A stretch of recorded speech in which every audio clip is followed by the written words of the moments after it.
téléspectateurs, c'est encore moi, votre Noémie Samba. Nous sommes là dans la commune de Bandalungwa pour le compte de notre émission La Réelle Vie de vos stars. La Réelle Vie de vos stars, le salut Chandango, na moko ya ba chroniqueur ya Eco RDC, Oyo Bolingaka, Oyo Boyebi Mingi, na kombo ya Bob Molema. C'est avec qui nous allons essayer un peu ya kobeta li solo ya Vinaye et pourquoi pas ya carrière professionnelle naye. Donc tout ça déjà à deux pas ya lopangu ya Bob Molema, mais Togo Kota Bongote. Il faut d'abord Tobengaye, mais avant tout, j'en profite de cette occasion pour dire un grand merci à celui qu'on appelle Cyril et Taboufatou depuis Dallas, et pourquoi pas à Willy Mamona depuis la Suisse, sans oublier Fiston Maloula depuis Lausanne. Et je vous signale que désormais, votre agence Miyoko Business est là pour vos transferts de fonds entre Grèce et Istanbul à seulement 10%. Donc, pour un transfert en bino de Grèce à Istanbul, boza Miyoko Business isa wana pona bino numéro na bango ezali plus 9 055 563 499. Donc to bobengi borozwa bino moko Miyoko Business, donc eza wana pona ba transfert de fonds na bino nyonso tout pendant ça nous toujours musala malam. Donc comme je le disais tantôt, nous sommes dans la commune de Bandalungwa pardon, à 2 pas de la parcelle de Bob Molema. Nous allons l'appeler au téléphone pour confirmer s'il est à la maison et tout ça, l'entrée Nabiso, Poto Solana a invité Nabiso Bob Molema. Nous allons lancer l'appel. Bob Molema.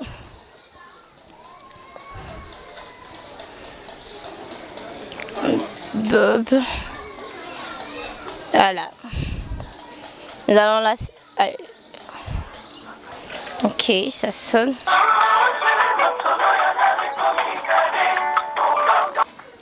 Allô? Oui, allô? Bonjour Molema.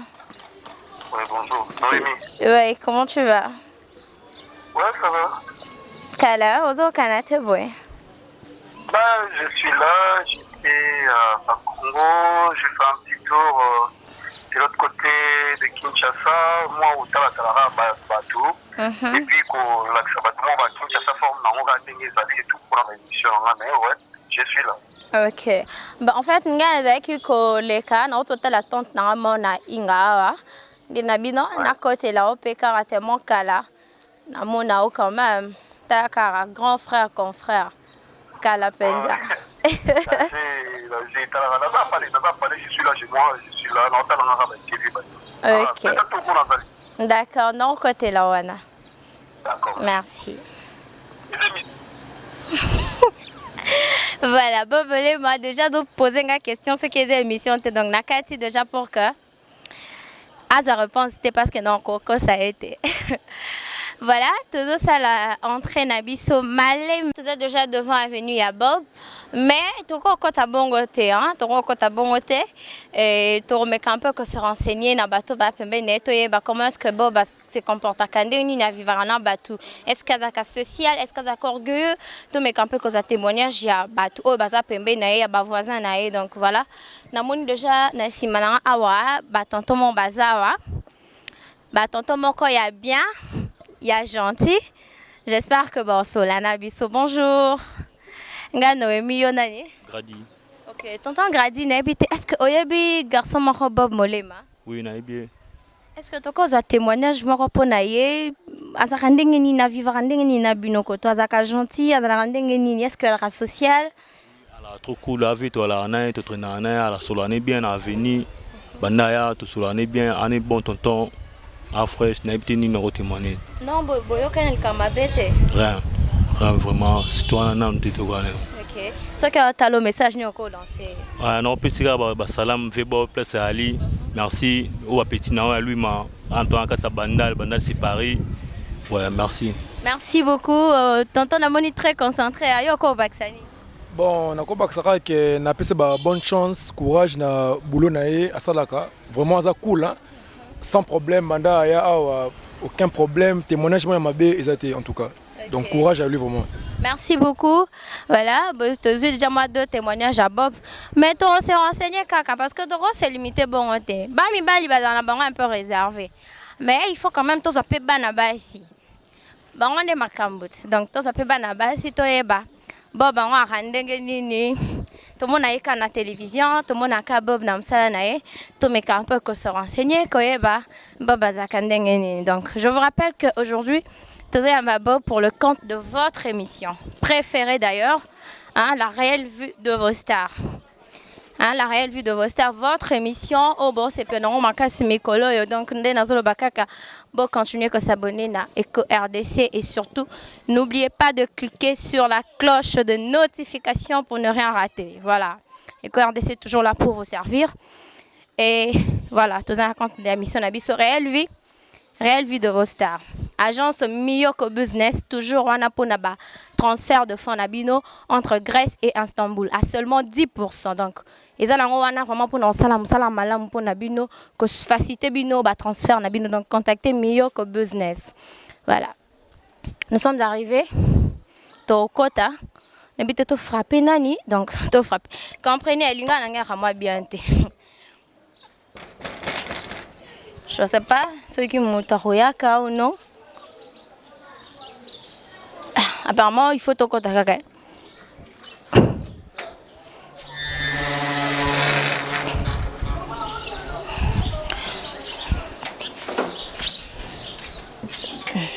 Là, tu côté déjà dans le pain. On n'a yébé pas Bob. Si on a vu qu'on a yébé na kosi, on n'a yébé pas Bob. Donc, tu as qui les types pour nous quitter qui m'abuse. Voilà. Bonjour. Tac tac. Moyaya. Moyaya. Micro, tu on a qui va? Oh, mais comment là t'es? Oh, on va comprendre. Oh, suprême. Qu'est-ce que non? Eh, aux allergiques dans le micro, boy. Il y a cela.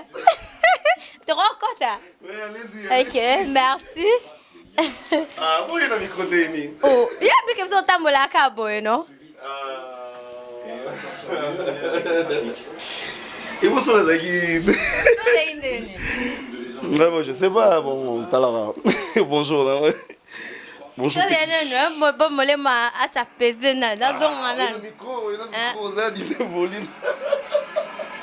Comprenez que nous avons surpris Bob Molema. Bob Molema ne savait pas que tu avais un micro, donc voilà.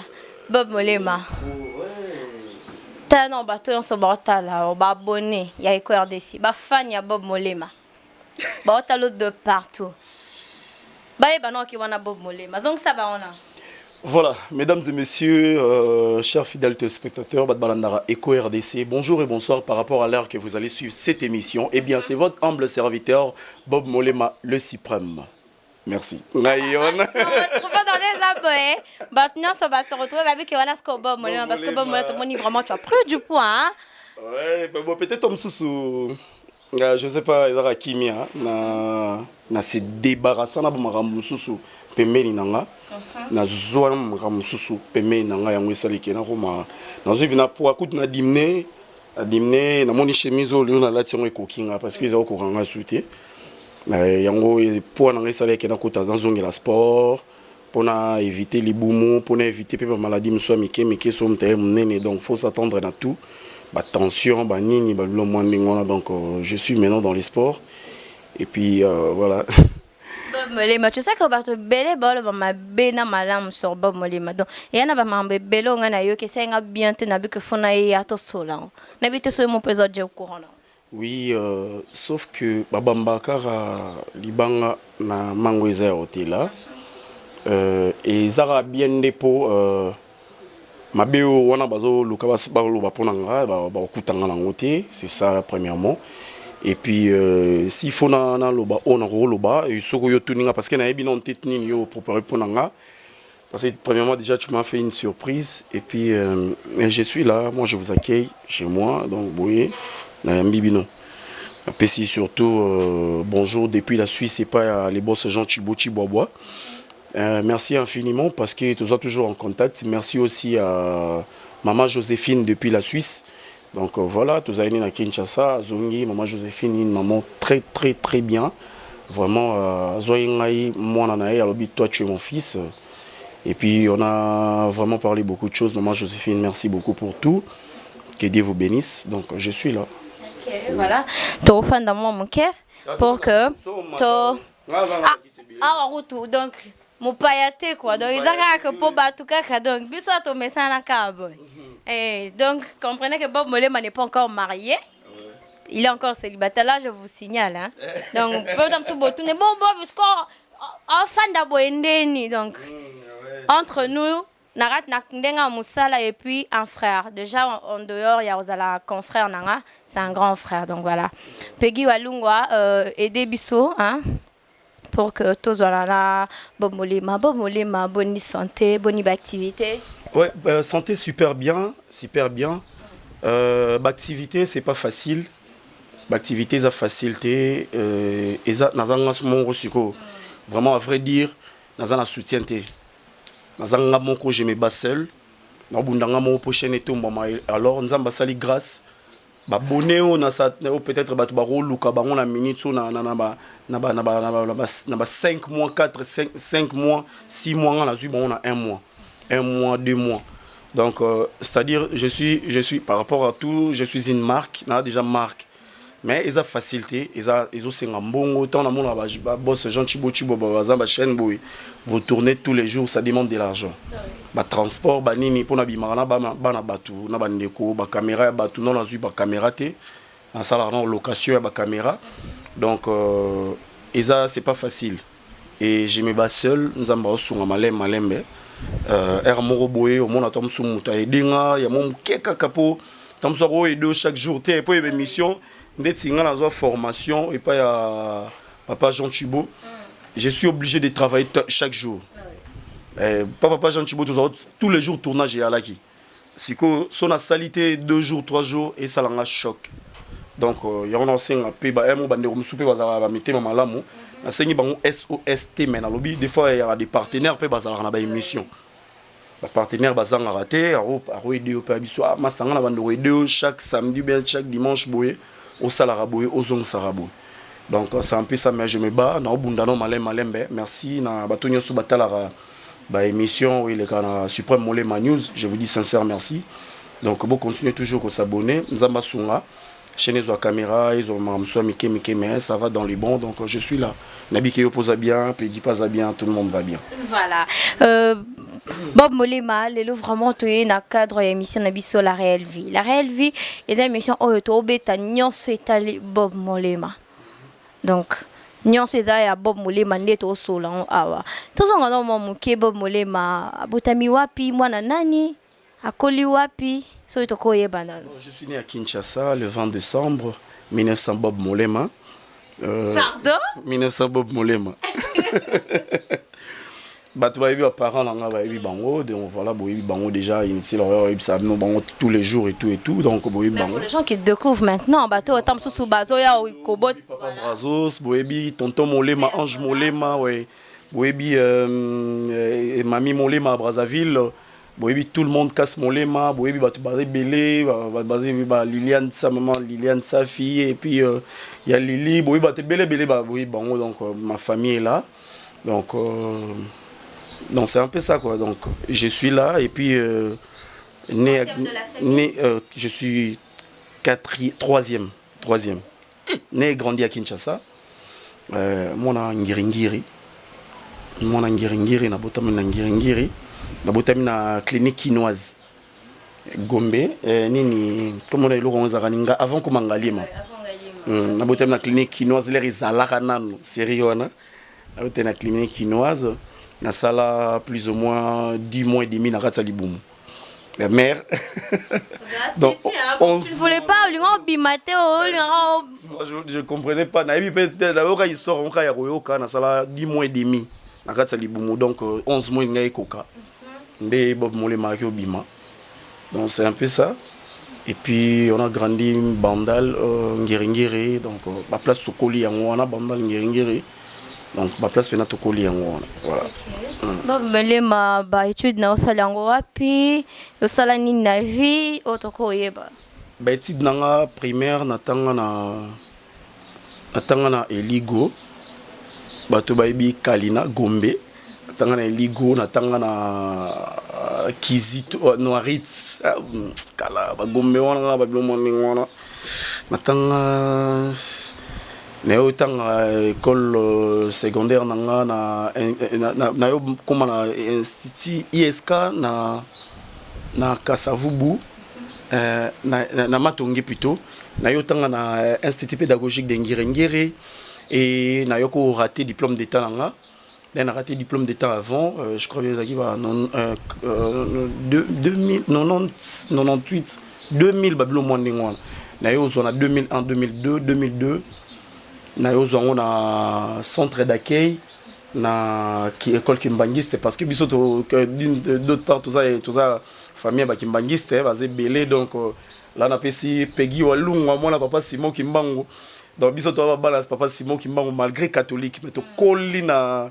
déontologie wana ya église kimbangiste na bi ke 12h fona sambela 15h na bi ke 18h na bi ke donc dernier surtout wana na bi membre église kimbangiste moi trop donc wana ndé na rose diplôme d'état na ngai na eu diplôme d'état avec 5% na yo pour 55% na batant na exosion mais faut sauter hein 55% et puis pour continuer pour tout le monde question sous la salle nini je fais la restauration nazaki serveur dans grand hôtel avant na bandé non nazaki non bosso pour ba confirmer nganonté nazaki liboso comment on appelle ça plongeur c'est-à-dire mto azara na kati ya cuisine sukola basani na ba verre et puis là na yo longa plongeur ba monaki nazaki tellement gentil avec ba patron toujours na sourire ko sekana ngani mtebimisanga libanda ba yo former ngai encore une fois de plus serveur même dans un serveur té na ba non débarrasser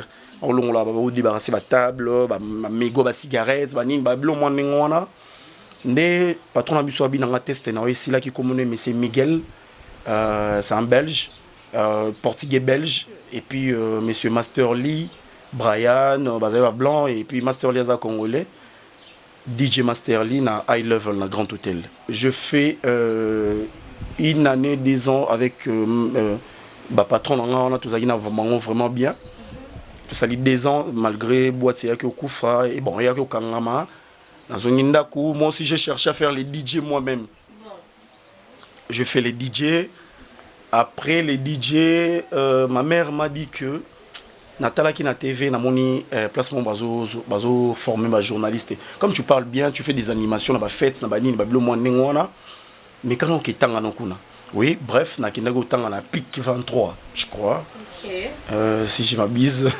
à pic 23 j'ai fait la pic 23 dans une formation par professeur Dilumbenzi ya Ifasik donc on a eu la formation là et puis un mois donné leur formation Sili na komon Lucas comme ça là on a remontambola mais maman nga zaki ko croire te na nchiki bulega ke mère na biso ebega ke ngala mtaba jazz donc ya lu yenge rosala te mère ke na oltanga la suki na futa rapena minerval ba risé ça bon les ba ki akenda ki pe heureusement l'air a komi kuna mère pas beta déjà témoignage na Eco RDC avant l'air na komi kuna ba présenter maman te bo ba futa minerval mais azaka na nyongo moko ba kutana madame manana ni na ibise mbob molema aza vraiment étudiant mon brillant mais azanga ki $30 pour retirer à récupérer brevet na so ngai $30 na la okesoni pour la kesenga maman na mono ndé ba mbongo le ga ebele ndé yo sala que na maman binanga $30 kaka bonga ibise ngate point mais na zako rasoni ndé maman futi $30 wana ibisinga non simba brevet na ote kendo zo brevet na ya o présentant awa na famille ndé na kenda ko zo brevet na nga na yo présentant na famille bande konyos ba dodo ba nièce na nga on a fait encore une fois de plus fête ndé na ko zo chance et pas tonton na nga papa lek na nga Roda Molembi na Las Vegas on a pire master donc c'est pas un ami mais c'est un déco de papa Jean Chibo Chibobo abisinga okuta na papa na omoko et j'étais bien accueilli chez les boss Jean Chibo Chibobo c'était waouh c'était canon j'étais bien accueilli et voilà je me suis relancé maintenant na katia vie journalistique et na ndé nazalelo Bob Molema le suprême tout le monde connaît donc c'est un peu ça Bob Molema ba difficulté ni nokuta nango na l'école secondaire ou encore na niveau ya pic, est-ce qu'il y avait des difficultés ou peut-être des enjeux qui ont et ça l'a été sauté que au atteindre leur morbo au nga hozala na ngubio loko molinga ko au sala parce que déjà na koyo kayo autant que déjà na l'école moi est bien. Et pourquoi aux gens qui ont préféré qu'à pic? Pourquoi au Kenya no sala ba études na ba université té au landelango zoati ba graduat ba licence? Pourquoi au katakino kambala manque puis au côté à pic? C'est vrai que à pic c'est un grand centre de formation, mais pourquoi au sala qui choiwana? Ilo ni ne pour ça que au sala choiwana? J'ai un ami brésilien, Rodriguez. J'ai un ami brésilien tout sur l'ana et tout est banane na Grand Hôtel. Merci Naé. Abisinga binanga la salle 10 formations, je suis patron aujourd'hui. À salle 10 formations. À salle l'électricité, à salle ma formation m'ont accéléré. À l'école à l'université. Aujourd'hui c'est un boss. Si j'ai besoin de quoi que ce soit, Rodriguez, je peux avoir $10 ou bien $20 à revisiter Taotinda. Abibob, je suis patron aujourd'hui, pas dans la université. Et là, on a interpellé Zongi Sanga pour moi. À l'équipe université, tu 3 ans. Si maman le balanga maman université na calcul la monter. Mais na Kenya université au nini EFI, école de finance. Mais na baila na ngong. Na baila na ngong. Mais là, il y a la formation. Il y a pic. Je vous dis sincèrement, on commence à piquer pour foutre un peu l'autre. Là, dans une formation, il y a des gens au bazar, naïf, facile, qui n'ont fini bangoté, soit de télémibo, tant que vous regardez. On en a vu seulement à Tembezati. Pour moi, on a senti qu'il y a un ou à donc Maramboisa. Pour moi, professeur Dilumben Zazara, tout n'a pas toi, tu as déjà travaillé quelque part aux Oko Sabiso. Pour Tchanga, déjà le bosso, pour Abinanga, au Sala JT. Na salle JT, pas Abinanga. Toi, tu travailles quelque part. Non, c'est ma toute première fois dans les Galibosso Marambo à TVO. Donc, on a Abinanga Marambo. Donc, voilà, c'est un peu ça. Pour la réponse, on a dit que Kiev Malamoro. Ouais, on a préféré une salle de formation more accélérée, mais les lots nazad dans les bons. Donc je n'ai ni peur de la caméra. Oui, que soit il facile, soit il la caméra. Autant on a, il y a un au moins qui ma caméra. Parce qu'on a qui ma caméra pour il y a n'importe quoi y a bien une émission. Mais on a mon besoin au chenga boum n'importe titika dima la zone de formation va titika dima banini. Au moins bien que non gens chibo boba biso molé bob molé ma salabou mon fils salabou ma salabou. Au moins nous l'équipe pour ça TV là on va action na keli bela na zone à sauter na se déchaîner na zone à sauter mais eza so che mutu moko tom so mona tom suna na ba commentaire mais au les lire ba commentaire yo mo ba commentaire ndenge sala surtout abonné kokoto là vraiment pas grave ba allergique so meyo toucher donc écoute à ma bé mais oui na pesi bango moti bango nyoso tuna linga bango mingi eza un problème te so bo s'abonner pesi pa na ngai eza problème te zanda ku na nga ona o moni eko RDC nyoso tu ba pegi walungo benga nga noemi obenga nga bisinga bob na yo sa lubu na rokata makam na sala na eko RDC y a pas de souci na sala ba émission na eko RDC donc na linga bino mingi bo bandaka baton e bandaka mabene bandeli na eko RDC.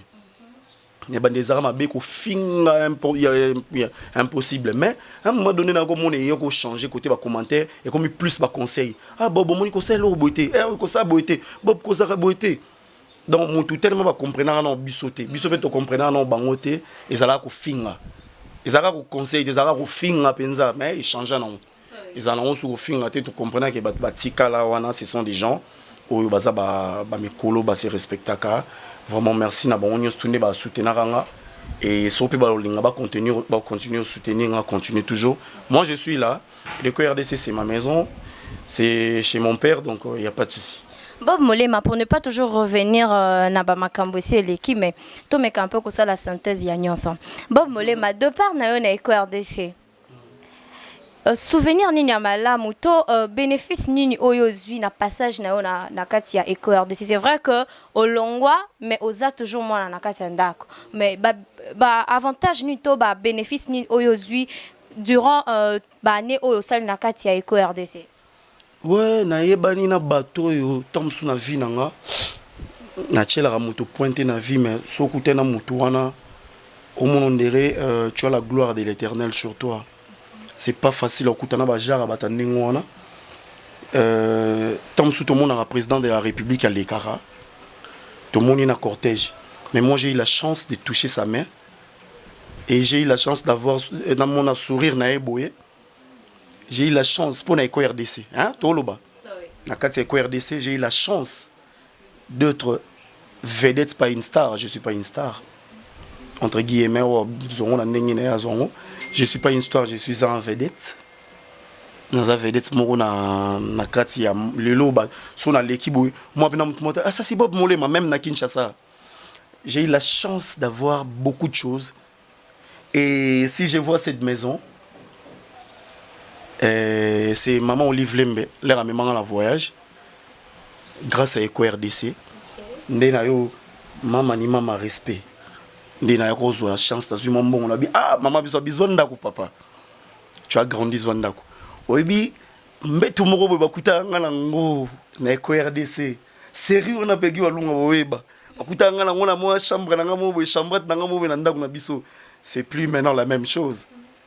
Et maintenant, les lots n'avant pas nanga, j'ai une maison. Et si je vais manger, je n'ai aucune cuisine nanga, dans la chambre nanga, donc naza bien. Nandenge mon kekaka. Oh, nazo na RDC, il y a bien nzamba sunganga. J'ai pris les avions à plusieurs reprises pour nasalika na RDC. Solo na kutena ba konza mboka na respectera mingi pour le long na leka na RDC. Tam soso na leka na RDC te na DJ wana na ngana mona na bango te je sais pas. Mais RDC pour meme nga pe mamba bien nazaki bien na kutena bato minene pe belé quand RDC donc voilà et ba souvenir na nga bien ya ngwana na RDC donc j'étais vraiment bien. Naïna bien à l'aise et si on a appris bien les RDC. Voilà, Nazo Pesa Bob Molema 2 minutes. J'aimerais que tu regardes cette caméra qui est juste en face de toi. Voilà. J'aimerais que tu regardes la caméra, que tu dises un mot à ce monsieur de Jean Thibaut Chibobois. O azali mut oyo apesa kiyo nzela ayamba kiyo. Voilà, ce qui est encore kende bongo. Apesa kiyo pour ne pas trop la chance mais apesa kiyo opportunité, il y a cause à la Bob et puis il y a cause à la reconnu le long ndenge baton so bazo landa parce que ceux qui to yeba kiyo Bob té peut-être le long nanga na yamba yoté. Message nyoko lancé par Jean Thibaut, j'aimerais que tu regardes la caméra et que tu sois vraiment sincère que marambo loba lelo ezala té que lobby au changer ngo. Mais non, linga vraiment malobe o ko loba lelo et où tu as vraiment au fond de ton cœur. Tu as 2 minutes pour t'adresser à M. Jean Thibaut Chibaba. Voilà. Bandeko bat bolanda ngai. Ngana lobara elo mo les linge sale c'est lave en famille. Mto condamné nga na commentaire na ebiete. Mto condamné nga na nini bo na ebiete. Pour son obi déjà que papa na bengi papa. Donc c'est-à-dire na rosa papa pe azana sa famille ba teti ba ali na sa famille netinga. Papa tu as fait beaucoup na vie nanga au contribuer belé olobaki nanga oloba nanga lomo lobi nanga ndongo yebo tu mon sang je suis votre fils obaka jour sobi je suis en deuil olobaka jour sobi nanga Bob nazana choc parce que yo suis choc olobaka jour sobo na bukane obi nanga omonanga la télévision na beki menage sa émission vous avez pleuré les arabes te belé balelaka mais lelo yo soki nga leo naza boye faut pesa nzambe lokumu le baga merci na sali quelque chose na vie ya mwana nanga le baga nzambe senga nzambe merci le baga nzambe merci so lelo nga Jean Thibaut Chiboba mutu moko azo loba pona komona nga tango azo lia fufu azo sepela c'est que yo posa béni papa je suis votre fils et je le resterai tant permis tant voulu na butu olalio la moko benga mon fils lelo bazo yamba pa pegi nazali et pas Noémie et pas Nancy Kasongo master nanga benga master na benga bébé batu mususu ba kina bengi bébé bakazi mwasi nini te biso to benga na ba bébé na ba glory olang ba mon chou to benga na ba chou to benga na ba bébé to benga na ba grâce temo na ba nora kalonji ba fani katale ya kutu fia chocho benga nga mon fils kozaka te que non so benga mon fils on ya za mama o yanga botinga te non mais papa ozalaki papa ya kati ya musala oza papa ya ndenga libanda ya papa nanga tika nzamba pambola na nyonso to yo sala ki ponanga okanga ki maboko na ote ofongola ki yango na beta lisolo kala te na kati émission concernant vous mais naza béni aujourd'hui parce que vous avez ouvert vos bras je suis là merci na nyonso to sala ki merci na micro on a caméra au chaque jour un jour ngala dans le monde entier. Et je vous dis sincèrement merci. Merci quand même déjà mon rebelle. Merci beaucoup. Ok, comprenez que Bob Molema, hein, c'est vrai que Herman Malobe qui maka sous l'émotion, donc voilà. Nous sommes en train de continuer dans cette émission Abisso la réelle vie. Bob Molema, Lelo, Bob Molema chroniqueur. Tu évolues déjà dans Katia Supreme Molema News Télévision. Et il y a qui ont une idée en création. Bon. Non, L'idée est Zaki. Je m'en vais. Dans ça, là, Trésor Kapang. Ah! Trésor Kapang, on peut gagner Moutou. Trésor Kapang, je te salue. Trésor Kapang, Azane Pega Moutou. Lobby, Guna Parolo Barake, Nathalie Gana Binzambe. Nazo Meka. Deo Mwanda, Fred Deo Mwanda, Nemtoben, Bob. Ozana Kombo, Oza Marke. Mon frère, osez au sala likambo yo. Papa, oh, ni nango yo bando sala sala sima bato. Oh, mon obime pas Jean Chibochi Bobo. Osa déjà guéri et tu es un warrior. Moi, je suis un warrior. Il y a Jean Chibochi Bobo, le boss. Papa. Abinanga papa, mais osez te. Ça la mission, ça la ni chaîne na yo. Comment pena que Bob Molema, vous venez ni comment pena bato. Le roi va ngami comment suprême. Comment suprême Molema TV ou bien ni ngabité. Frère de on a suprême Molema News. Là na Fred de Yokaramo pour la bien aller conseiller nanga Fred de Omonda nzela mosusute na kolanda obele nzela na yo nanyala kisanga nzela ya solo bobele yo la vie la vérité le chemin mosusute c'est yo Yesu nzela oyo kosakate nzela na yo bae batalela kayo bayo kisa masonite Fred de Yoibisanga moni nze mona na yemba zonga nango Bob Salé Lorona la sali lena yo sala et le qui quelque temps na sali yango pa na biban ça va na bengi une dame qui habite au Londres Muriel Makengo za designer pe a ebi ma informatique trop na bi est-ce que na ebi ba sala non na ngina sala Lorona yo batama o ko sala nga ba cash ba nini on déjà longue ko RDC o ko sala nga ba cash ba nini ba bilo mo ndengo na papa ko sala nga ouais je peux faire ça yimta sayila ngango ya fongoli nga chaîne te ya sayila nga fongoli chaîne mais ye azwi kaka ba cash abinanga po na mona ya sala mo photo baninga bien sayila nga sayila ngango abinanga OK siko osande osape na caméra te ni ndenga bisena caméra non te bon abinanga fo bando ba caméra journée yo ça la première deuxième émission na moni nini commentaire ya Jean Chibochi Bobo ah. Et ça quand on dans mon commentaire il y a papa là. Époustouflé. J'étais époustouflé. Papa Jean Chibo. Ah. Na continue na dalizo ezaye solo na continue na ta chaîne na moni ezaye et puis il fallait attendre Jean Chibo Chibo ma meza Eco RDC au commenter. Papa Jean Chibo Chibo ba yemo peso ya commenter na combo na e. J'étais vraiment na moni Peggy Walungwa. Ah Peggy Ayeko.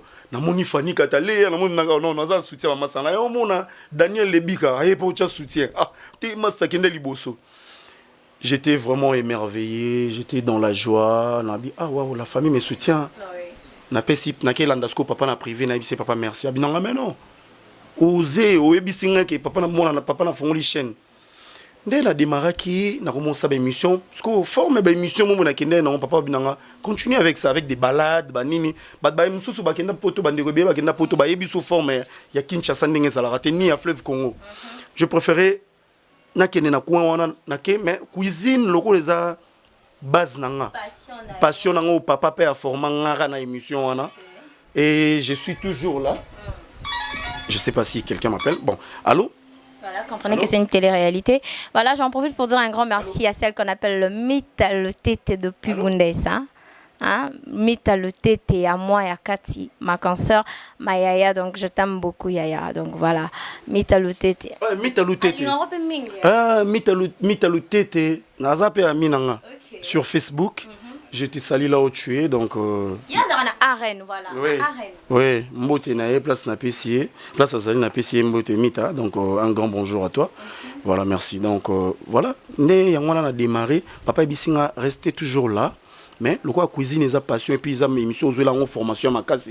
Tout là qui s'abat on deni mikolo bakatara foufou. Sans pitié parce que idée wana c'est le boss Jean Chibo Chibo. Il y a ma cuisine wana on t'a payé en plaire le roi Jean Chibo Chibo alati. Ndé ngapi na zalara na fandi wana na bisaki papa je peux me permettre na lancer na ngawa. Non oh non mais fiston tu as ma bénédiction. Vas-y donc voilà, je suis là na chaîne nanga to ki malembe et aujourd'hui na mon baboni ba mati. Baboni ba mati so ezaka mutache ki mutema mabe awana ezaka yi. Mais na ndenga bien na finga nanga batute kuna na lobaka nanga manga batute kuna kutu na préféra nanga na zui mission na mon abi Léon na zui moi $20. Na kena nga ba côté moko boye na laksaka batu ba Congo na laksaka batu lo mobo. Voilà c'est un peu ça le roi peut va déconfiner Kinshasa au tambola sous moi mingi po ils ont un peu de moyens, mais ils ont balade ici à moyens. Donc voilà, c'est un peu ça. Voilà, tu as mon soutien, donc n'hésite pas aussi de me contacter. Hein, si vraiment tu as besoin de moi. Tout ça, c'est la famille, donc on est obligé de s'entraider, à venir en aide et surtout et ça et l'autre il y a ma larme parce que entre nous il y a pas de problème, tout ça vraiment en bon terme. Bob Molema, la Monique est ok, moi malem vers la fin. Parce que tu peux s'arraber te lengue donc un baby les bonnes choses ne durent jamais donc il faut pas tomber mango moulay mais Bob Molema na quatre émissions na biso la réelle vue tout ça la surprise mon tout ça la va inviter na biso teno quand c'est le moto te yo zelo zo ba surprise ango voilà surprise ango eza nini surprise ango eza ena batu oyo ba yebi Bob Molema na ebite so balingaka yo to balingaka yo ti wana nga na ebite. Mais dans la batouana basali ba benga kibiso par vidéo heureusement pour na biso to enregistrer kiango pour ça biso patient surtout nga personnellement et ça qui nga bien té té dans un biso yo nga moro penza et ça qui nga penza bien té donc nga vraiment tout ça qui ngai et ça nga ma belle habité na l'exango une aperçu té donc faut na kutana Bob ameka peu expliquer comment est-ce que tu vas ma beno na niveau wana je te dis façon ba lobi pona yo na préféré yo mo talango et après tozonga nasina mesana na milelo nasina mesana na ba choc. Voilà la réponse là. OK, peki walunga ede biso hein tout le monde a ni ba vidéo ango comme ça tozonga au talango sinon na otalongo na yimbi na lobi mabe wana vraiment yoka nasina mesana na milelo nasina mesana na ba choc. Sala na nyoso to linyosa na siko nyosa na siko mais on lien ngai na ngai na Thompson bakalinga basalion basangiso ensemble na fufwa bien lelo ato lo bata bo lobi nga on lien lelo ngai na Thompson ba ola mbelanga kuna. Voilà toi t'as une vidéo et puis tozonga c'est parti. Mbote yaya c'est peut-être tout ba combo na yo kombo nanga mama Marisha tu bayona Bob papa Bob osandenge nini bon papa Bob aza locataire nanga ndenga kotaki atema na ningaka penza bana mibali oyo nana bali te na kati ya lupango nanga na banda ekosepela te kati ntango namona ye comportement na ye na elobeli na ye efungolaki nga motema mbala moko nayambaki ye na kati ya lupango nanga aza mwana moko tovandaka na ye très bien azalaka na kanda na mutu te nayebaka soki asiliki kasi kanda na ye ewumelaka vraiment te aza mwana moko ayebi kovanda na bato aza mwana moko ya botosi ya limemia mpo na ngai natikali na kozwa mabe na ye te mama toyoki malamu conseil nakopesa epai ya papa Bob na nde bozalaka na ye surtout ke toyebi kata journaliste chroniqueur na mosala na ye mpe susu asalaka bon conseil nazopesa ye na mosala na ye asalaka mosala ezalaka papa mama il faut kobatela mosala soki mosala eza te moyebi na yo ezala malamu ezali te nde eloko nga na sengaka na ye tout le temps fa alinga mosala na ye mingi neti aza journaliste azala motema munene ata ba oyo bazofinga ata ba oyo bazotiola ata ba oyo bazokumisa andima kaka ke bisinga nyonso to wana ye akontinue kaka kosala mosala na ye ekende liboso. Merci beaucoup. Lema, tout à la vidéo. Oko yef sabiso maman oya témoigner sur yo azanani. Mais je vous engende. Boyanga Ernie. Wanya ba cop nanga. Wanya ba cop nanga, wanya ba secret nanga. Yo pesa bisoka yef sabiso réaction na yo par rapport ya o maman à lobby. Maman je n'ai pas témoigné réaction nous ani. Maman c'est une maman pour moi parce que avant nous surtout ezala et inda yinde mtaoye bango liboso. Na souhaité te a tom sous problème ko yelanga pour na bila pe na kaskata butu. Yimta la muka kia kitaki ava tom sous maman ngaya. Akiti pa na ya papa bob no bimi aéroport mo ayoka ngani na bimba 3h du matin. Donc azam maman. Na landi surtout ba conseil na ye abi côté mon boana lobi nanga que oui lobi nanga na landa ba rofinga te oui surtout yango pour moni ba rofinga pe ko déstabiliser na landi yango et puis na mpesi merci parce que à reconnaître que tout va na bien tom sunga mo pe na mi baati tout va na bien na za mona mo malamu et tout ayamba nga na motema munene ndeka lobi wana tozanga na petite sœur nanga Ange Molema. Pour Ange Molema azwa mbongo nanga amoni na oti mission de service bisinga laza no mbongo za ona laxi mbongo za azwa ngaki na pa na abi mbongo lia ngoti na ozelo ndako so za ina idée ke mbongo kabela ntom su moi subeni na ke na oshinga nga yo lukanda ko nga na ozelo ndako petite sœur nanga pe na pesi merci mais maman Meja Lobi ça me va droit au cœur asa vraiment maman ça prouve que c'est vraiment une mère wa ebi kozana bana na pesi mbote na bana ninyo surtout Rebecca Talaja Grâce Talaja. Il y a Lolo Talaja, maman Olive Lembe en miniature. Donc voilà, on a bien avec maman Olive Lembe en miniature. Il y a Lolo. So bazate mute malangaise arabiente. On a ma petite sœur propre. Donc voilà. Merci beaucoup maman Mejina eloko lobi ponanga. Na ebarate nzorando na sala rope bien na ndenge mombo. Donc voilà, c'est un peu ça. Voilà, Bob Molema, ça c'était la première vidéo. Je te rappelle que tu en as 4 vidéos. Tu en as 2 vidéos, il y a bien. Tu en as 2 vidéos, moi, je oyo. N'habite sur le déplaire, ceux qui les je ne sais pas, mais on a déjà ça qui a déjà personnellement, dans le bac qui n'a pas mabé. Tu en as la 2e vidéo. J'aimerais que Peggy Walungwa a aidé Bisso toute la 2e vidéo. Surprise, il y a Bob Molema. Voilà, moi c'est Nancy Kassongo. Témoignage par rapport à Bob Molema. En fait, Bob, déjà, premièrement, je l'ai connu. Tout ça, là, film, mon hommage à maman Olive Lembe. À travers le film, Bob Molema. C'est un bon garçon, il est gentil, poli, tout ça là. Donc, il y a place. So osali mabe en tout cas au démarrer au carnami tu as ce pour sali malamu bokene peka na ndenga malamu donc c'est un garçon tout ça même pas une année il y a koyeba mais en tout cas alekanga te ko to les canaraté donc côté défaut na ye il est trop impulsif quoi il y a za soli kambo salemi na minute on a réagi ça mbala moko asilika mbala moko loba o sengele loba mais après donc c'est un garçon très cool, il est amusant, il aime blaguer quoi. Donc moi témoignage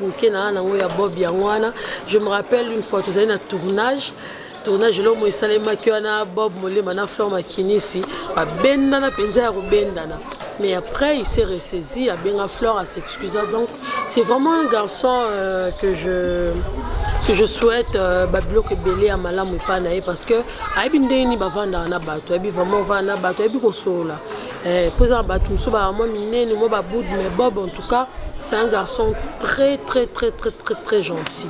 Donc moi témoignage dans un par rapport à Bob Yangwana. Conseil bon, conseil on a coupé ça est azala notre trop impulsif c'est vrai les ali comme susoko yo ka to salemi sur place wana kozwana kanda liboso te ko silikana onte lukozwana maîtrise de soi ou lukina holandais likambo so ezandenge ni après tu peux réagir donc conseil na ko pesa en tout cas faut zala un peu mon tema pio quoi pour silika trop donc conseil na ko pesa ka ngwana et puis aza bien ka ndinga zalaka nzamba opambola epo nzamba pambola ka ba oyo babanga kae donc continuer na obanga nzambe sambela ka ndinga sambela ka wana en tout cas makamnyoso et aussi malongo ka ndinga simba déjà en tout cas conseil pena on peut savoir penza parce que déjà c'est un bon garçon. Merci. Ma vidéo, il y a Nancy Kasongo, ma consoeur de luxe, que je salue. Oh, le banon, parce que Naïmono déjà peut me créer. Nancy Kasongo, master. Nancy Kasongo, bébé. Nancy Kasongo, choué. Nancy Kasongo, moi si nangai.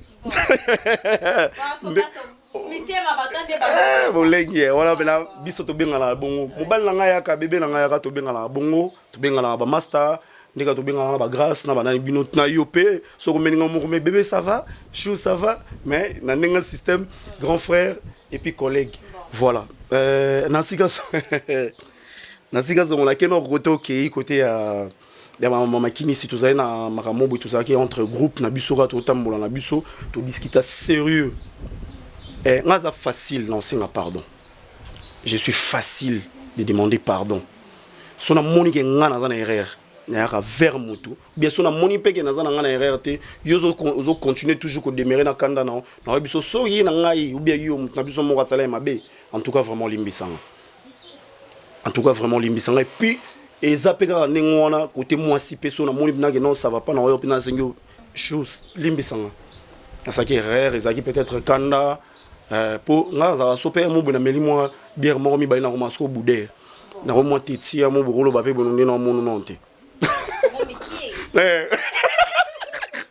mais le qu'on a makini c'est belé comme sabato ah ande to belé ba journaliste ko mo bouda mo sa na seconde net to discuter na coin ya bandal boye na ni na horoscope d'être comme na coin et pas na ngane ti boye na sengi pardon limbisanga ndiko na ngai mo sko etonai ah bo ba sengi pardon.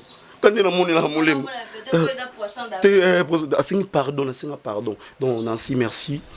Nandenge pour reconnaître que Moutouna a bien banni. Donc, on a masse, on a un sauté à eux. Un monde bien, on a mobile, na biso yaka. Ils ont rendu on a rappelé bien. Moi, c'est na biso yaka. Donc, ils ont rendu biso to bien on a appellation na biso. Entre nous, on a groupe pour tous on a biso théo, groupe moi, on a fin à battu non. Donc, merci na o lobby. Nous sommes pas mbola. Na le balanga commentaire ébelité. Yo mo yebi master. Kandezala. C'était la deuxième vidéo. Voilà. Il y a une troisième vidéo.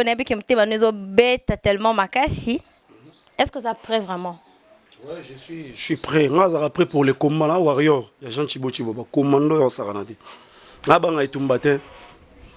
Là, banga nanga itumbate. Nga oya no bando chrétien nga banda le loti soki le 30 juin. Il y a néo so 2000 combien na ali.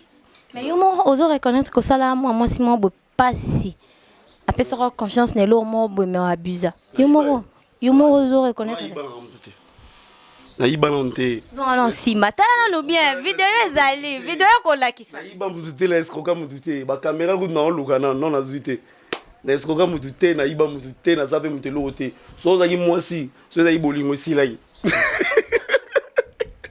Bob Molema na bombi na micro kasi entre nous. Voilà tout le monde sala mabete yo mo rozo reconnaître moi si mo bo. Te soeza que moi si c'est que tu kabona ici là. Ouais, soeza moi si c'est que tu kabona ici là. L'on ici là. Non mais na Babylone. Te Babylone te. Non non les amis ils m'ont acheté 100 francs ça. Boy quoi avouer. Na chaka vidéo. Vidéo maman. Voilà. C'est parti. Marie,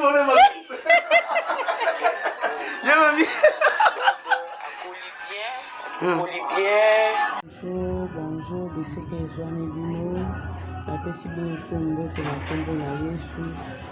Ngai nazali grande sœur ya Bob Molema yaya na ye ya mibale. Bob azali 3e na famille ya bana 4. Bob azali 3e. Bob Molema abotami le 20 décembre d'une certaine année. Abotami le 20 décembre. Bob kombo na ye mobimba, kombo na ye Bob Molema Mondombele. Bob ntango abotami na décembre wana nomo boyebi décembre ndenge ezalaka. Bob ntango abotamaki vraiment na bata moko ya bafete. Donc yango wana omoni mpe vie na ye kaka eyaka nango kaka vie moko alingi bafete, alingi kobouge, alingi ambiance te na mauvais sens, mais ambiance ke bisika ye azala bien, aza bongo. Bob abotami déjà misu makasi ntango abotami misu ne wana minene wana aza nango abotami banda bomwana kongola misu. Papa abanda pesaki baseondo abanda benge Cheche Bob, abanda benga ye Sanders, Bob Sanders. Yango omona soko okutani na famille muta famille babenga ye ka Sanders, même grand frère abenga ye ka Sanders. Parce que ça baseondo papa apesaka ye. Bob azalaki kolinga miziki mingi. Donc de nature biso na famille na biso tolinga miziki mingi, tolinga trop miziki, tolingaka miziki trop, tobinaka mpe tobina malgré bastatut na biso, malgré makambo tokomi kosala mpo ngai bino naza servant de Dieu, mais na kosalela Nzambe mpe nayembaka po ete famille na biso elingi miziki. Kasi abandaki kosoutenir miziki trop. Bob akoli bien, barelation na biso azalaki ko bien, mais malgré koswana Bob incompréhension toswana surtout biso mbale tolandani yo moko oyebi bato balandani po bakoswana kilikili. Encore nga mpe naza mwasi liboso na ye, donc mona te yoza mwasi kobude nga kwa. Yani wana eza normal ya barelation ezalaka mwasi soki aza liboso mobali aka bongo mobali alingaka te baza liboso na ye. Donc wana yakini compréhension. Mais Bob aza mwana moko défaut ne eza kaka ayoka ne conseil na pasi, soki eloko a tête dure, soki eloko alinga asala yo so opekisi ye okomi ennemi na ye, yo oza compte bakanga na osala boye na boye, oyo opesi conseil mpona boye bongo. Mais ata bongo mais tokabwana te tosi toyebela ye déjà ndenge ya kovanda kena. Bob tozalaki bongo na relation ya so. Bob aliaka na ye, azalaka na ye sans souci, aza bongo, amemaka famille na ye na motema. Eza te mpona osala video oyo naloba kaka bolamu na ye kaka asala, mais aza na mabe na ye oyo nalobi na bino plus oyo nga nayebi, soki nayebi mosusu na koloba oyo nga nayebi ka yango wana. Donc aza bongo, mais toujours garder ba bonne relation. Nzambe apambola ye lisusu na mosala oyo aza kosala. Biso mpe bandeko na ye donc ba servante de Dieu totikaki na maboko ya Nzambe asunga ye, akobisa lisusu na mosala oyo, akomisa ye bisika oyo ye aza même koimagine te akoma. Yango wana nakoki koloba mpona Bob Molema. Aza un garçon très bien, un garçon de oyebeli kaka, so oyebeli bovanda na bino, so oyebeli ye te okokuvana na ye te. Omoni c'est un garçon orgueilleux. Or il n'est pas orgueilleux, aza orgueilleux te, azalaka nde fier, aza fier na nzoto na ye, aza fier na ndenge Nzambe akelaki kitoko parce que c'est un bel homme, fier, mais azalaka na ye orgueilleux te. Yo nde yebela ye, oyebe so oyebeli bovanda na ye bien, oyebeli bovanda bien, asololaka ne mpe bien, même na relation na ba beau frère na ye asololaka ne bien na ba beau frère na ye tout et tout.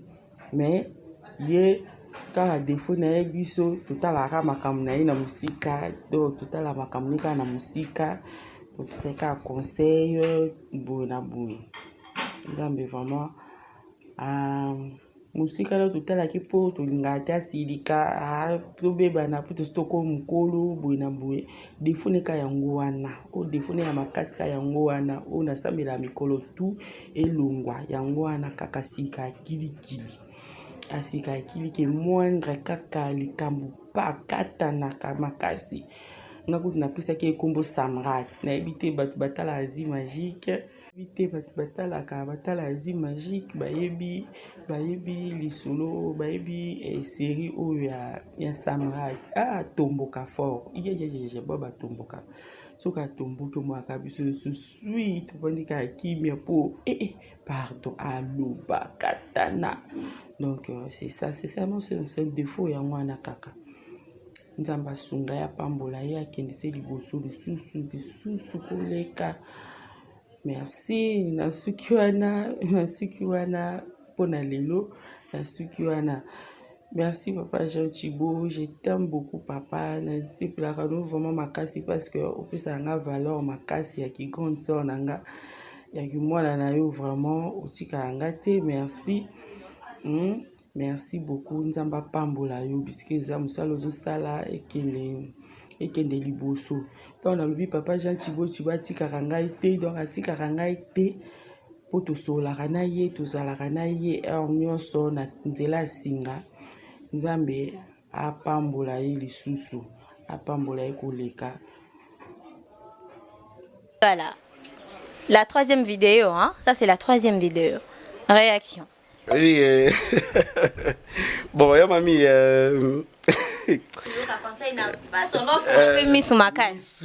azali na bagrosier te nayebi te so sikoyo mpe ezala rara mais na ya bagrosier osakana te nazoyoka conseil na pasi wana kala na to lobby rien donc nga azalaki oyoka nga na lobby yango nde mpe ka nde mimola lobby na biso obengaki mimole donc c'est-à-dire mamimole matotya mimole nga mpe jour nazwa mwasi na nga obete kombo na biso na bakiseli mwa ndambo ya biso zela bakiseli molema mona casque aza déjà ou bien oui azali donc aza déjà nzambe kaka nzambe asalaka okolongwa na likambo mabe okuta na likambo malamu ezalaka me tobetana lisolo ya mami merci grande sœur rappelé nga obeti lisolo mo enfance okutanye bakombo donc ba vrai nom na nga kala ezai so babi Cheche Bob engelo loba ça c'est Bob Cheche Bob engelo loba ça c'est Bob donc on peut benga nga moi so lati singo loba grand frère na biso ye papa lobi ça c'est Bob grand frère na biso so mo lobi Cheche Bob donc ça c'est Bob donc so ba lati singa la lati propre wana moi papa otala nga musika bien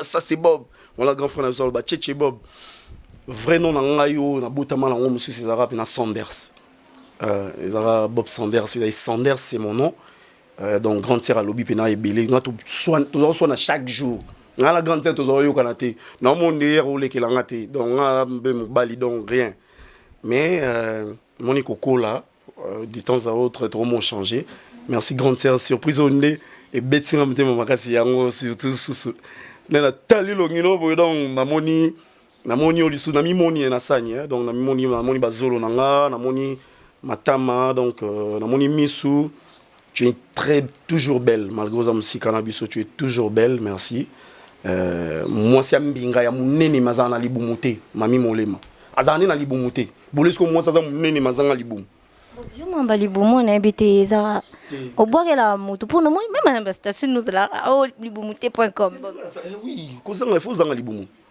mon biso mbali botongo telemi net pegi bo telemi. Voilà, passons à la 4. Bon, Peggy Zelangaye, donc comprenez que je suis avec Bob Molema, donc bon, wana on appelle que non mukona mwazali. Tozonga ngosima bon, tozonga to ke dans la 4e vidéo, totala ya moi mubalo yo Bob abotola mwasi. À réagir. Abi trop c'est trop à rotiko bongo te Bob moi mobala à réagir. Imagine yo rolo bani avant notre ta vidéo. Mon bala vili. On pardon to bomba vidéo to tika. Te faut chango na mwasi nani po mwasi so so a lobili ka mombo na timbeli ke za mwasi na e. Yeba ke bakabwani so bazalaka bakabwani pona opanza mwasi ne kaka siko. Ngape na rabongo ngape mo muteko ta ba formi. Na opanze ka siko. Voilà, passez à la 4e vidéo, à la toute dernière vidéo, hein, donc voilà.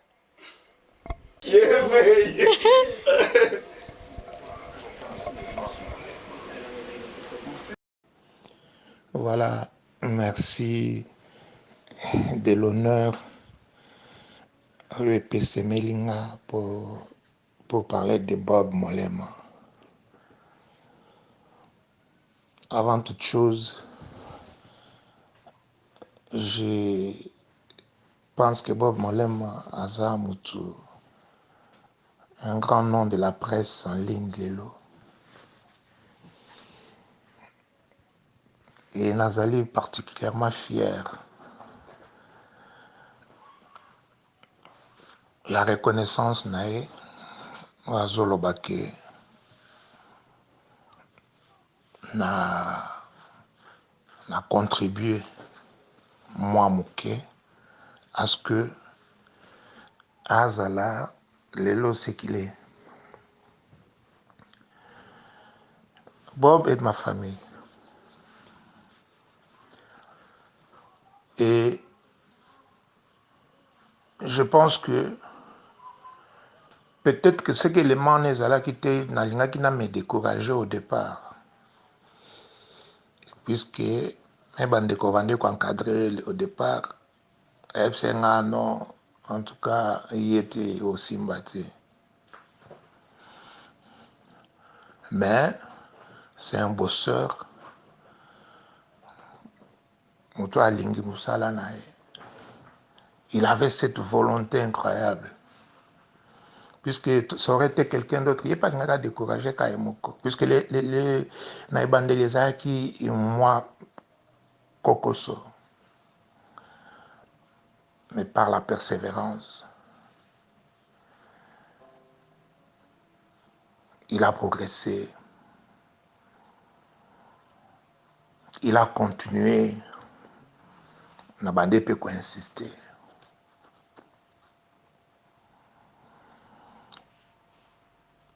Ensuite, plus tard,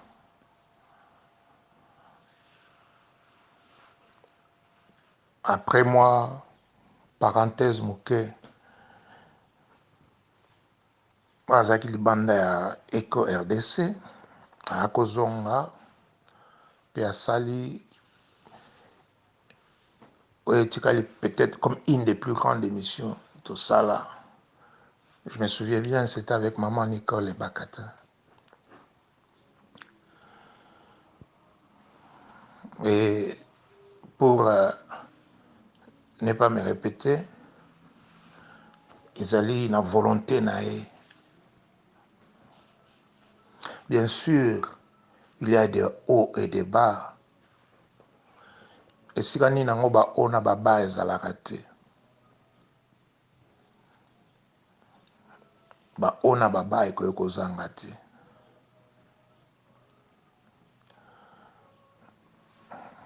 Il est comme moi.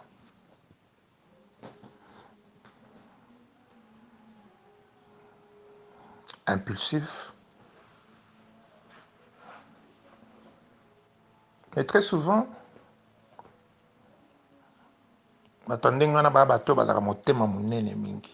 c'est quelqu'un qui a grand cœur. Dans ce qui je me souviens qu'une fois, on confiait qui est Mbongo, on a vu voilà suprême. Voilà une de mes anciennes relations de Komoko Tozalaka, Nasalaka anniversaire. Naebisi Zombongo utilisé boye, oyo kotika la bomba. Alors on comprenait qu'il était fait ici, na moins réception, c'était pas une fête. Na moins réception, en tout cas, biso penoto lingika Bob. En tout cas, papa confia kama fête na bopo to le to meli et c'est moi ngati to lembi. Na lobi wow. Bravo. Sana ebake na motemo munene aza nango ya kopesa nde baloba kina ye apesa atala te kama aza nango na kopesa wana na mbongo na confié à réception a utilisé on a ebisa qui est pour la réception tango esili a côté les sous il fallait à cela comme sous a sili signons kaka pour na osepel sabat c'est ça Bob. Moi je lui souhaite beaucoup de bonheur puisque c'est un garçon très intelligent. Akende vraiment de l'avant. On n'a pas encore vu le meilleur de Bob. Le meilleur est à venir. Alors, on a conseil éviter la polémique, éviter la provocation, puisque justement, ça a bon. Encore supporter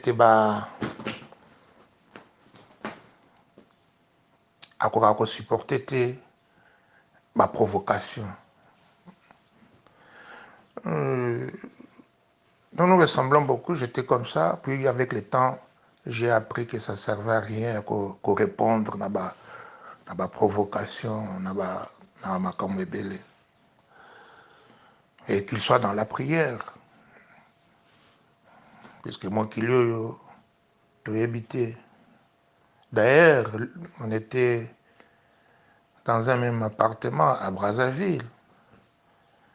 Le jour où il a eu à subir l'attaque à Batamolili. Le roi Bissonon s'est aussi bissakango de temps en temps. Mais quand nous avons Jésus, nous triomphons de tout. Lelo, il a sa chaîne. D'ailleurs, j'invite Bandekoba à s'abonner massivement à la chaîne puisque c'est un travail de qualité. Évidemment, le RDC, c'est sa maison. On va Bimi quand il veut. En tout cas, beaucoup de bonnes choses. Beaucoup de souvenirs. Nazaki, à Kinshasa, quand je ne le voyais pas à Ebi, je ne supportais pas. Je ne supportais pas, il était tout le temps. Et c'était Mouton à Ovanda, parfois, bon, tout le monde venait. Hein. Ceux qui c'est pas ne pas n'a mais Bob, c'était pas ça. Au moins, surtout que ma colonne à la basket nanga. Non, Lobaning, il s'est servi. À Ebi que c'est son droit. Donc, cela signifie juste forte relation tous en ango. Et je lui suis aussi reconnaissant pour ce qu'il a apporté. Puisque ça, quand le RDC m'a apporté, il y a na boya eloko na relation ya patron na employé non des collaborateurs puisque on a pesi bango ba pesi voilà. En tout cas merci beaucoup encore une fois l'opportunité on a eu à collaborer sur Bob Molema. Salutations à Ndaku na biso kuna. Nous avons eu le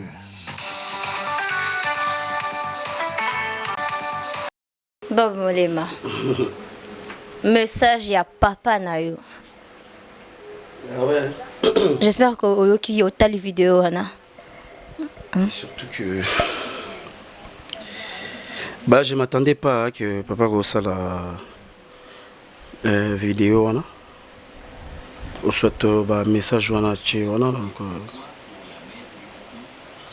il a peu parlé mais il a beaucoup parlé. Ne bandelia na loba biloko mo bwandengo wana moni papa bokoli mwana kabwana na ye na ndenge ya mabe ça choque et puis malobanezo yoka ke ça vient droit de son cœur inutile na seka belé pour awa na moni maramo ekoti eza trop sérieux alobi na meilleur dans la potentialité faut na pesa sous les meilleurs. Je vois maintenant qu'il me surveille. na moni siko que il me surveille mais papa ndeka na ben bandelia ba moyens en moké moyena pesa tout le temps na ça ben monsieur belé zate parce que naza na soutien té nzambe ndeka soutien nanga et na yopé lokola oza wana oza soutien nanga na famille na bandeko mususu pour lelo moi si moko bobende ko moko bembe mutu moko pesanga lelo mais lobi opesanga te mais yo so papa oza wana obinanga na tindelo bob dans fin semaine man tindelo 50 ou bien 100 pour ça la likambozo ça likambo ça va beaucoup m'aider ou bien Noéminda lobi molema soza na besoin nanga je suis là ça va vraiment me faire du bien pegi pas le balanga le moi ningwana mais ça bat musu lokwa to za bon akoma ni concurrente bien concurrent nanga donc là c'est pas vraiment moi mais papa nyo soto lobi nazangi ba commentaire et les mots nzemo mo bazaroye mbakala les mots me manquent pour te louer pour t'adorer oh Jésus moi n'adore ozate poza nzambe te mais oza nzambe ya se ya mokili ndenge bible yango mo eloba merci pour tout ce que vous avez dit papa je pas vraiment assez de commentaires nabi ke to solo la sou na privé de toi to solo la na Chantal des fois notre mannequin il y a famille nabi nazangi na maloba franchement nazangi na maloba Bob Molema je crois que ba surprise to proposer au lelo et là qui ba surprise on va même pas qu'on s'attendre là. Voilà, Bob Molema, il y a de rumeurs, il y a de publications au les cas na ba réseaux sociaux sur la personne de Bob Molema. Na évité sur Bob Molema, yo moza déjà au courant à makambango, tonga ne faut apprendre. Oui, merci. Noémie Samba Miss Mongo. Sans hydroquinone. Merci na batunyo surtout balanda biso. Ndebo continuer la biso na habité sur monsieur comme na souka mais merci na bino mais il y a de rumeurs t. Ils appellent compte Facebook. Muta salelinga a salelanga depuis 2019 et depuis 2018. Nabi qui a commis 5000 abonnés. O ngaku tout homme suna refusar ba abonné, na refusar ba banani ba demande mais il y a commis 5000 je crois 5000 pour j'ai des petites sœurs, j'ai des sœurs, j'ai des ndeko et belé na libanda mboka. Nazala ba maman o balinga nga batala rangai bazali banda na kenda omona bon ba s'abonner. Et la fille mon auto rebisser sur ça se désabonner na nini on a été na bloqué na bando lobiso souté parce que ba obebi sa réputation ngai bazo so ba image nanga toujours musu ba yozo image nanga ba coller image mo boya bêtise ba coller ngo ba tchangwana ba mère na biso batala mère nanga des fois mo ba lax bola xanga na Facebook nanga personnellement na za qui peut ami na compte wana mais je me suis retrouvé que quand on est à faux compte parce que ma publication bon ça là vraiment Tommy Tuni, Bob Molema, Ezanini. Bolingo fou, Tonini, parce que je te signale que Ezan a la photo, mon sur qu'il est à Yona, jeune fille moroboué. N'a habité comme ça, il n'a pas sanité, mais bah, comment qui. Élégance. Comme on a gémima élégance, on a boire à rail. Aïbani bena famille na biso mobimba. Gémima élégance, c'est une fille mango. C'est de notre côté quoi. Bisona ba mango tora elo mango isona iso quoi. J'ai mis ma élégance a belisi batebele maboma fi ona pembe na biso che trouble. Ce que boule ka fi ngaza kitoko siko ba monisko fi ona pembe na Bob Molema. Faut pas créer les compte Facebook. Fiona, aza mystique. Une photo, déjà Yonae et puis carte invitation. Mais date non, bah préciser, babi va communiquer bisango ultérieurement. On a évité ce qui c'est Bob. Je me suis dit ben Bob, comment est-ce que Aroko ça la boyé? Bah photo me sous presque à moitié nu. Na évité Bob Molema expliquer son auto parce que ça n'a pas te belé bah linga kayo bah qui vraiment choqué comment on a bah image à bongo. À vrai dire, quand on est engaté. Tout moi c'est là compte depuis 2018-19 hein, si je me trompe na bien pété mais et là au moins que comment interpeller la publication ni surtout o on a tchara na compte na ngai na ba statut na nga na normalement na kuna na compte wana c'est bizarre ba publication ni surtout ba nièce na nga to ba neveu na nga auto bimaki auto kendaki boye to salaki boye tokenda na biso mo ambiance na biso tokenda mo tour na biso mo ah na leli na okipo solia crevette waouh na moni on a TV on a esalinga bien ba publication nyonso to biso to chana ba statut ba kina ko mona ngokuna même au banies nanga ba chara c'est-à-dire banies nanga ba sali analyse ezala mutu moko azape mutu nanga azape mutu na bango yende mutazara na compte wana ke na publier ba biloko wana biso to sto comprendre na biso na famille mutu sala ba jiona sous un problème nanga yi na sala yo likambo mais dis-moi pourquoi faut salir comme monanga faut salir Bob Molema et surtout la fille à bateau Jemima j'aime élégance fatia banga mulunge po ba bele ba ka on dirait pembe za so nini so pembe za so ndeni oza no pembe mo makolo mwindo bezo makolo salité ezara na siko Jemima c'est une fille aya verna nga o moti na vana na ndako nanga so maman Joséphine T na komela mutu te na banga na komela batu po sanguna o mota msu na komela na ninga bonjour na ninga bien yo memi on na ninga mabe Jemima élégance azala kati ya biso benga ngo Ricardo Elobourto azala kati ya cercle na biso otozala nango na ba maître Prince JC Saidi Ali Patrick Alume Freddy Okenda ba master basé belé ba Blezo Majela tozala ceinture na biso motozala nango o to partagera so to monique master alinga kata na to soutenir so mbansto pena na parler na ye pena parler na ye tengami azape na parler arte abengi abike non na minute so na parler moi mobulu eza to to bimisi ba $5 $10 to bi cotisation na biso yango ya chalo so na parler pour bana bazala bien Jemima a préféré qui azana biso c'est une fille elle se débrouille azala roi ba fille musuté azo tambola bitambola zolulu ba plante zolulu ba talon non elle se débrouille asali nini vivre frenaï aisinga molema nana besoin yo le rosam ta TV bando salanga siko bon to chano pe bien to zanon pe bien bon ebo so za moi sinanga ne souhaite mais yo mon en soi tu en fait toloba auto mon nanya cause à la derrière ba makamno stoana papa Jean Chibochi boba pa royeba boule kana big papa Jean Chibochi boba royeba mtasalanga ba je papa Jean Chibochi boba maman na donc ayebi ordinateur ayebi maranda na ayebi nini internet na ninga mukete à chaque fois zela na bisoka à chaque fois que na banda ko boire moto 5-6 fois 6 fois so monde tinde bandi pas Jemimat so na yesu ko na bandi boire pe Noémie Samba na bandi boire chaque jour ba longola Jemima bon faut na créer ce ko fimo mo susu na bandi boire chaque jour ba Hollande bon na rocha tom susu Bibiski yako B Majiski la na Belgique so ko na che B Majiski na bandi Hollandise chaque jour poni baluka ba Carmen Mulumbate poni baluka ba msute banso ba monika Bob Molema ga zut ba monika bon kuna ya poto so ba moni ya Kinshasa il faut babandole ndela mona bato donc c'est-à-dire ezala mutu mwa zakane na Kinshasa awa ndem tasela nga compte wana biso famille na biso kutungano ya na ngali boso ebisinga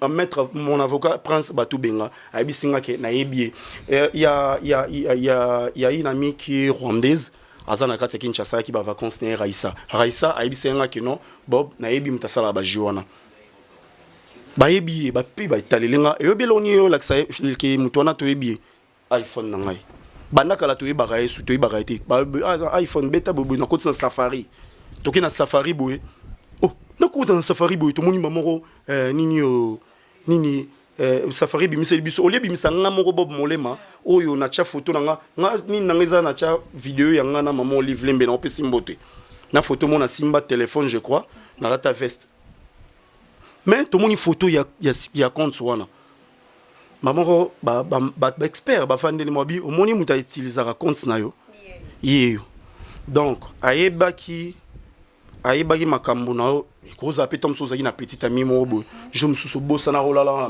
boyo salara boye ayiba op compte sa vanda na pour compte na changer na ngoti zara o ezali ozomona soki oza na problème na un bon conseil lukanga nga mongolo ke ko ruiner o ponna za na pe o sa no pe lo to ruiner no pe ngati au ruiner ni vie à mon abatou na j'ai mis élégance parce que tu salé les publicités tina souka d'ailleurs tu salé pe nini comment terrasse na salama kiawa tu kenda bison tu kenda couvrir élément na verdict 24 donc ça n'a rien à voir bazui ba photo ya j'ai mis élégance ya l'air azaka na Uganda l'air azaka na Uganda na 2017 ça zui photo nanga mo le boss Jean Chibo batinda nga na kesa émission na 10 balles bazui ba kati yango bazui ba vandi si chez mima likolo na ngai. Mais vous êtes malade ou quoi? Comment on luka luka vi na ngai yo falo luko lamba fufu na ndako na lo luko sala nini omoni mo nzambe na ngai eza ba film susu omoni ga boyo omoni kitoko mazandoki. Oui, je te dis, au moins, film sous mon aza kitoko, aza mwindo, aza pembe mazandoki. Ba lokai déjà pas noro na bango moko boazo ya kanga na kindoki. Abi mwana ndeza ba otika lo balate, otika lo sala so lo moko te, abandome ma vie na ngana ba masanga, abandome ma vie na ngana ba loinge. To yo linge yo poko tsanga tsama mwana. Sko soko bimi na kata yo bimi na kata Egypte. Akomo lukelo makambo ba fia modèle wana. Neti ngai Bob Molema. Na sala mutu wana e lokote o asailanga compte wana. Abandaki nanu aye pas Malika akitse pas Malika na lobana Malika teke Malika tu es ma sœur je t'aime tant qu'on a lobi Malika je t'aime beaucoup ma sœur akatika kota je t'aime akena on internet Bob Molema mbala Malika ouais Malika a pembe na parler na part photo maman livre lembe na invitation ya maman livre lembe na ba sani na ba mesa na ba frigo na manika yango na kata chambre na bilamba basi ya la raté so bilamba basi c'est que moi na nga ya kiawa aya vandi a passer journée au lamba. Ok, Bob, tu as un enfant? Ouais, j'ai une fille. Elle a grandi, elle a 18 ans. Okay. Ouais, elle a 18 ans, Jeanne Molema. Janice, il faut mon sous-sounaya, mais talara marama. Voilà, nous sommes arrivés vraiment à la fin de cette très belle émission. Molema Bob. Molema Bob, privé. Et zangate. Et tika la pe osala ngate. Boy denga fo masoki compte on a moyen bateau baza expert ya signaler, bo signaler compte on est ngate. Azoke ndako piquer ba photo na yebi yo muto sa ba jiwana parce que prince alobaki à chaque fois lika mombo esala mara mala moko to ndako retrouver ba photo ya ndeti boy na bloquer ba te belé sans que ba yeba na kata compte sanga na ko timbela fio. Bon, si ko so la personne en question on do sala ba makambo wana otala yo ko lo banini na pe sur un bon conseil sozo continuer na otala makambo nga yo la na vie nga elobaki ata be koko olingo yebaka boba lingaki nani boba tambola na nani no boba bima na nani boba sala ibu na nani boba zaki na bonana benga nzanga ba camarade basi belé ba Noémie samba boso na tambola na yo toke na biso to kolo ba pe to longwe a toke melana biso page j'ai ma élégance to beti tout pour net singa pena na bima na pena belé te na zako komaka bima l'air be majuscule yaka abetsanga mo ba tout mo ba chetemba mo ani sona na lexa R nanga ou bien staff na biso la classe noble ni sa R to innovant n'est pas j'ai ma élégance.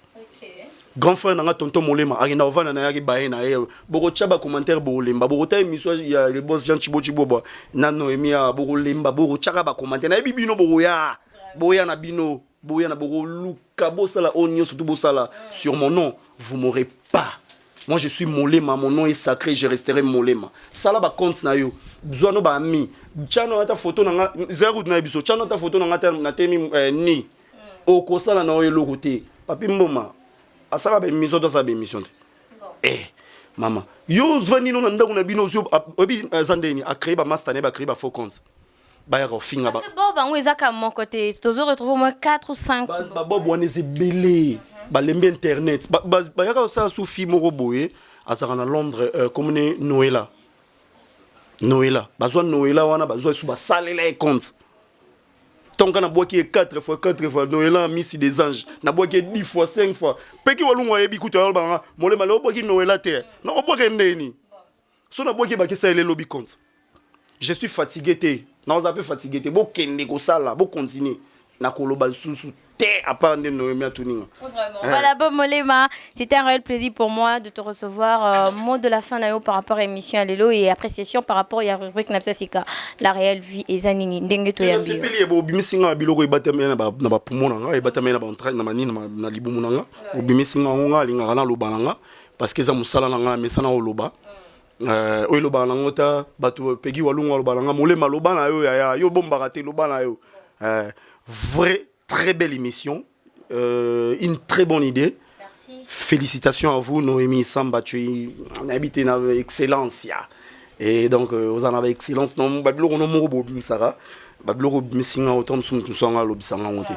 Vraiment, félicitations. Penanasika Songokas, choué. Donc, Beb. Donc, vraiment félicitations. Et puis, Peggy Walon, les coordonnateurs, merci à toi. Merci à tout le monde. Donc, merci surtout à la haute hiérarchie, les boss Jean Chibo Chibo, Manzitambi là-bas au Kate Okola. On est toujours ensemble. Voilà. Voilà, merci beaucoup Bob Molema. Nous sommes arrivés à la fin de cette très belle émission. J'en profite pour dire un grand merci à Monsieur John Smith Fondila, le patron du Gospel Actu News. Merci également à Monsieur Demou, depuis celui qu'on appelle Shadrach Yuma, le silencien. Babil le silencien, moi Solarana 4 silence, donc Shadrach Yuma. Todd Moulenda, le fondateur de l'ONG Mondonga, qui signifie Okapi, hein, donc Mondonga Okapi. Merci également à toutes les femmes de bonheur de l'association de femmes de bonheur. Bah oui, maman est femme de bonheur, toujours en action. Donc, merci à celle qu'on appelle maman Mireille Caputo. Merci à toi, ma chérie, ma soeur, hein, baby, Charlène Ouechi. Bah, Charlène, je t'aime beaucoup. Merci au couple Judith et Eric. Je vous aime beaucoup. Voilà, nous sommes arrivés à la fin de cette très belle émission. N'oubliez pas de vous abonner dans EcoRDC, Nabino Batunan, vous s'abonner et surtout, vous cliquez vraiment la cloche de notification pour que vous allez vraiment à la page. N'habitez pas Molema, le monde que le bas. Mbote depuis la Suisse, merci maman. Maman, n'a pas le bureau sucre que non, parler côté mon piaka. Côté mon piaka, moi 2 jours. Donc, maman Joséphine, n'a pas eu son psycho la téléphone. Ouais, na bombe matin na lebisi maman. C'est la première fois dans le bureau à la TV. Maman va lober donc. Ouais, c'est la première fois dans le bureau à la TV. Na lebisi maman abiso.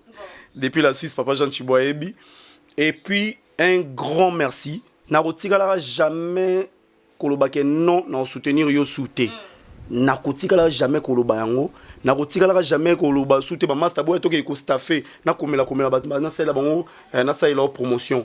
Tu es une fille bien, tu es une fille battante. Tu es une fille courageuse, audacieuse. Tu fais la fierté de ta famille, Jemima Élégance, la Mercedes classe. Félicitations pour ta terrasse. Continue toujours comme ça. Et puis aux Soupembe, full option. Voilà, merci à toi, Jemima Élégance.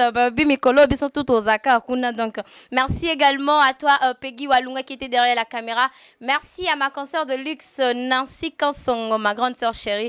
Merci à Grachela Bolenga, sans oublier, fille à Chochocho, Fanny Katalea. Je vous aime beaucoup. Donc, continuez de vous abonner sur EcoRDC. Si Dieu ne revient pas, on se retrouve prochainement avec un nouveau numéro. D'ici là, portez-vous bien et bonne suite de programme sur EcoRDC. Bye.